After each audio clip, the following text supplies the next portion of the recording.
मुझे इकबाल मेट्रो से पाकिस्तान के साथ इस वक्त मौजूद है हमारे साथ मौजूद है डॉक्टर नदीम सिद्दीकी साहब। आइए इनसे बात करते हैं मजदूर डे के हवाले। की तरह बढ़ाई जाए, उनके लिए सहूलतें की जाए, कोई फैक्ट्री बनाई जाए। ये तबाह बर्बाद हो गए बेचारे। अब इतनी भूख है पंजाब के अंदर, मैं गया हूँ, कत्ल कर रहे हैं एक दूसरे को, बच्चे मार रहे हैं लोग इस वजह से कि ये बेचारों का गुजारा नहीं हो रहा। अब रोज़ देखो ना क्या हो रहा है। अभी हुकूमत को चाहिए कुछ ना कोई तो करे, क्योंकि कराची साहब तनख्वाह नहीं देंगे तो बेचारे क्या काम करेंगे। मजदूरों को तनख्वाह नहीं देते बेचारे को, तनख्वाह की 20,000 रुपये की तनख्वाह, जिसके 2 बच्चे हैं, किराए का घर है, क्या करेगा? भीख मांगेगा, क्या करेगा? तो क्या समझते हैं किसके किराए कितने तनख्वाह बढ़नी चाहिए? जाहिर बात है कोई है तनख्वाह इनके कम से कम 30 से 35,000 रुपये तनख्वाह होना चाहिए। और इनके लिए क्वार्टर बना के दें, 120 गज के जब नेमतुल्लाह खान ने बनाए थे ना, ऐसे क्वार्टर बना के दें, नीतीब अलाट करें, इनके को गरीबों को क्वार्टर बना के दें। ये मुल्क में तबाही बर्बादी क्यों हो रही है?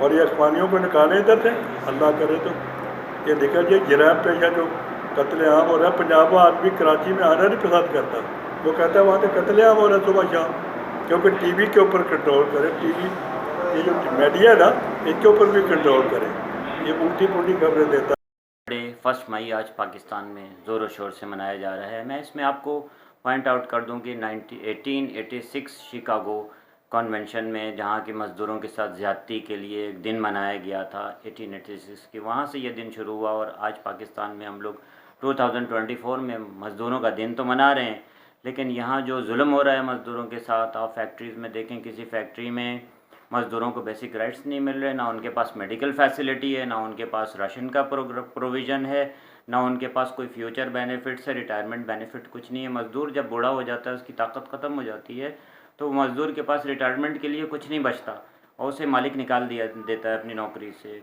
तो मेरी हुकूमत वक्त से अपील है कि पाकिस्तान के मज़दूरों की मदद की जाए और सबसे पहले उनका जो वेज रेट है वो 50,000 किया जाए, ताकि एक मज़दूर अपनी ज़िंदगी गुजार सके। और उसकी ज़िंदगी में हर जगह इंश्योरेंस होना चाहिए मज़दूर का। कोई मज़दूर की हलाकत की सूरत में उसकी फ़ैमिली को पैसा मिले और उसे रिटायरमेंट बेनिफिट मिले, ताकि ऐसा ना हो कि जैसे बल्दिया फैक्ट्री की तरह का सान्या हुआ, जहाँ बेचारे बेयारो मददगार मज़दूर जल के राख हो गए और उन्हें मिला भी कुछ भी नहीं।